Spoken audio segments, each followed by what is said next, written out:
Hello everyone, मैं doctor Nilima. आज इस वीडियो का टॉपिक है शिक्षा का समाज पर प्रभाव और ये कोर्स 6 का जेंडर स्कूल एंड सोसाइटी का अंतिम वीडियो भी है। इसके बाद भी अगर आपको लगे कि किसी टॉपिक पर आपको वीडियो चाहिए तो आप कमेंट बॉक्स में कमेंट करके बता सकते हैं। तो आइए शुरुआत करते हैं। सबसे पहले इंट्रोडक्शन। तो हम सभी जानते हैं कि हमें अपना जीवन व्यतीत करने के लिए समाज पर निर्भर रहना पड़ता है। हम समाज के एक अंग हैं। तो प्रत्येक व्यक्ति को सफल जीवन व्यतीत करने के लिए समाज के मूल्यों को अपनाना पड़ता है, मान्यताओं को मानना पड़ता है, उनके साथ अनुकूलन करना पड़ता है और शिक्षा इस कार्य में उसकी सहायता करती है। व्यक्ति सही गलत का निर्णय स्वयं कर सकता है।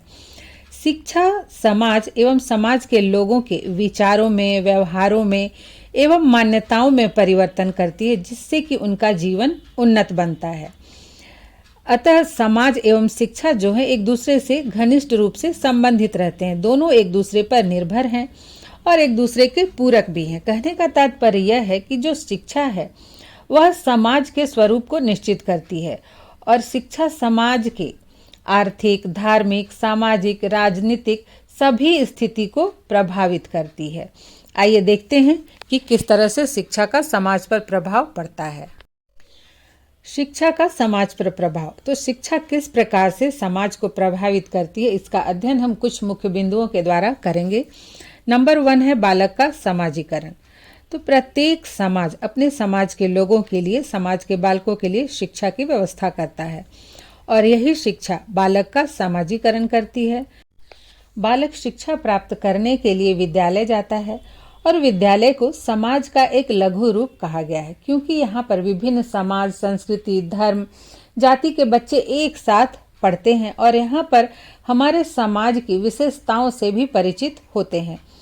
बालक विद्यालय में जाकर समाज के आदर्श, मूल्य एवं मान्यताओं की शिक्षा प्राप्त करता है तथा वह धीरे धीरे अपने समाज के संस्कृति को अपना लेता है, अर्थात उसका समाजीकरण होता है। समाजीकरण का तात्पर्य हम ये भी कह सकते हैं कि अपने समाज के जो भी रीति रिवाज, मूल्य, व्यवहार, आदर्श हैं उन्हें अपना लेना और उसी के अनुसार अपना व्यवहार करना।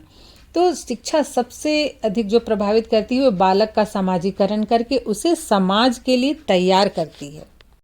नंबर 2 है सामाजिक विरासत का हस्तांतरण एवं संरक्षण।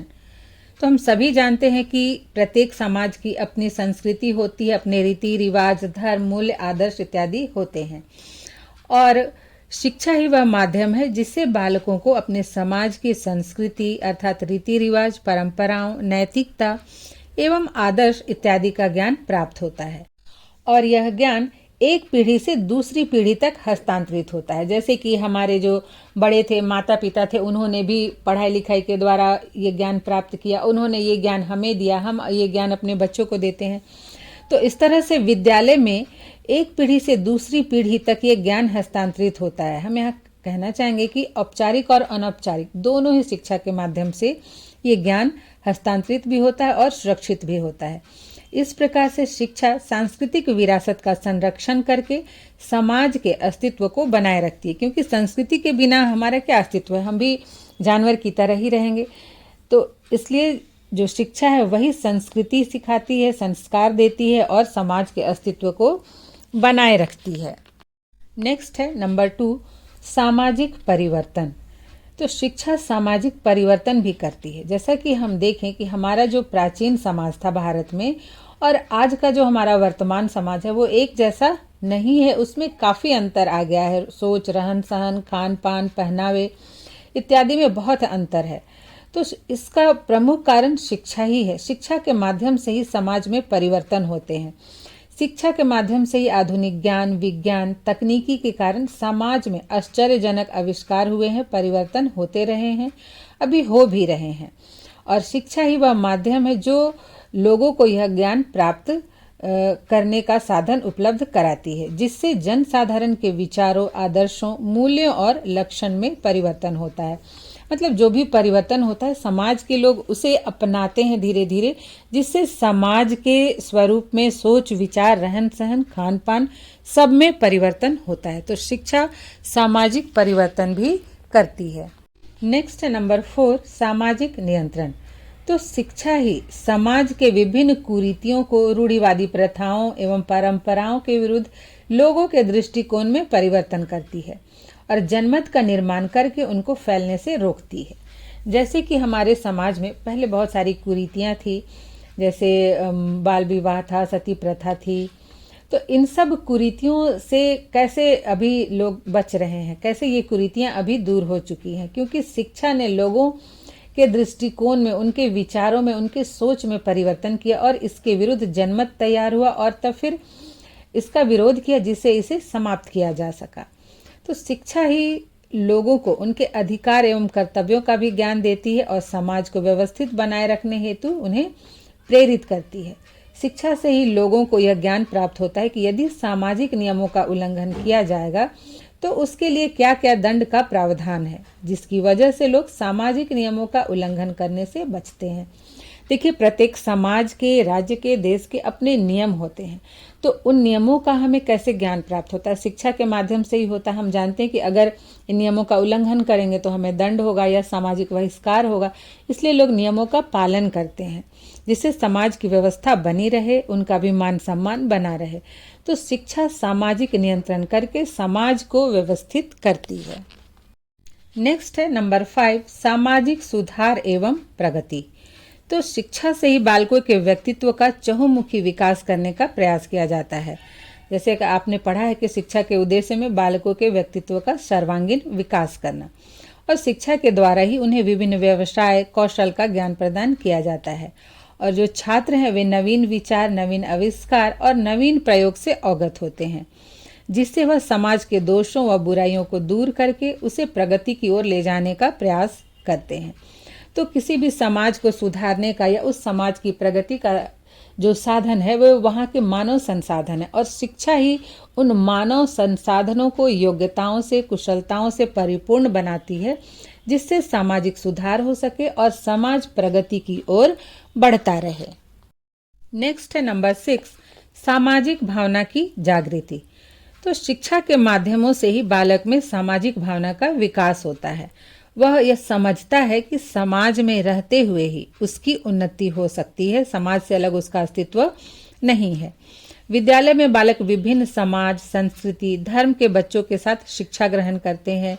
वे अनेक प्रकार की सामाजिक क्रियाओं में भाग लेते हैं, जिससे उनमें सहज ही सामाजिक भावना अर्थात सहयोग, त्याग, प्रेम की भावना विकसित होती है, जिससे वह अपने भावी जीवन में सामाजिक हित के कार्य को करने की ओर अग्रसर होते हैं। हम कह सकते हैं कि शिक्षा ही बालक में सामाजिक गुणों का विकास करती है, जिससे वे समाज के एक बहुत ही कुशल, उपयोगी प्राणी बनते हैं। नेक्स्ट है नंबर 7, समाज का आर्थिक विकास। तो शिक्षा न केवल व्यक्ति के व्यक्तित्व का विकास करती है, बल्कि उसके आर्थिक जीवन को भी वो सुदृढ़ बनाने का प्रयास करती है, अर्थात उसे इस योग्य बनाती है कि वो जीविकोपार्जन कर सके। तो शिक्षा का कार्य होता है व्यक्ति के जीवन को समाज के अनुकूल बनाना और समाज की आर्थिक स्थिति को भी सुदृढ़ करना। और आर्थिक स्थिति सुदृढ़ कैसे होती है? समाज के लोगों से होती है।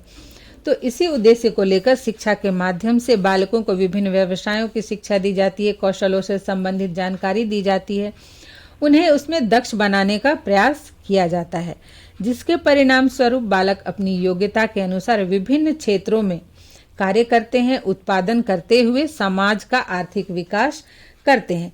तो शिक्षा से ही बालक की उन्नति होती है, प्रगति होती है, और बालक की उन्नति, प्रगति समाज की भी प्रगति का साधन है। नेक्स्ट नंबर 8, समाज का राजनीतिक विकास। तो शिक्षा के माध्यम से ही बालक संसार की विभिन्न राजनीतिक विचारधाराओं का, राजनीतिक प्रणालियों का ज्ञान प्राप्त करता है, उनकी विशेषताओं और कमियों से अवगत होता है। इससे बालक में राजनीतिक जागरूकता उत्पन्न होती है।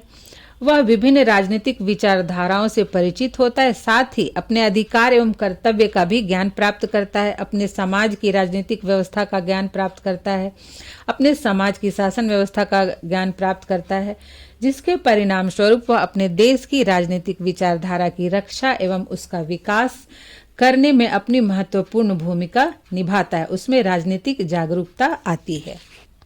और अब last but not the least, number 9, धार्मिक सद्भावना में वृद्धि।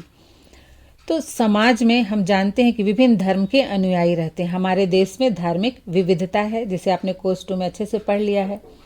और शिक्षा द्वारा ही बालकों को विभिन्न धर्म और उनके मूल तत्वों का ज्ञान प्रदान किया जाता है, जिससे बालक में यह समझ विकसित होती है कि सभी धर्म एक ही हैं और वह एक दूसरे के धर्म का सम्मान करते हैं, जिससे उनमें धार्मिक सद्भावना का विकास होता है, धार्मिक सहिष्णुता का विकास होता है, जो कि समाज की व्यवस्था को बनाए रखने के लिए अत्यंत ही आवश्यक है।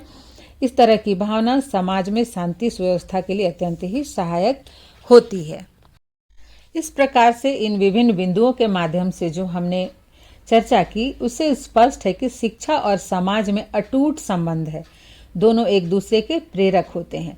जैसा समाज होता है वैसी ही शिक्षा होती है, और जैसी शिक्षा होती है वैसा ही समाज होता है। समाज अपने हितों एवं आवश्यकताओं की पूर्ति के लिए शिक्षा के स्वरूप को निर्धारित करता है, और शिक्षा समाज का नवनिर्माण करती है। बालक भी समाज की व्यवस्थाओं का, समाज की सुविधाओं का अपनी आवश्यकताओं के लिए, अपने हितों के लिए प्रयोग करता है और एक सुव्यवस्थित और समझदार नागरिक बनता है। तो आशा करती हूँ ये वीडियो आपके लिए हेल्पफुल होगा। आज यहीं तक, मिलते हैं अब कोर्स 8 के वीडियो के साथ।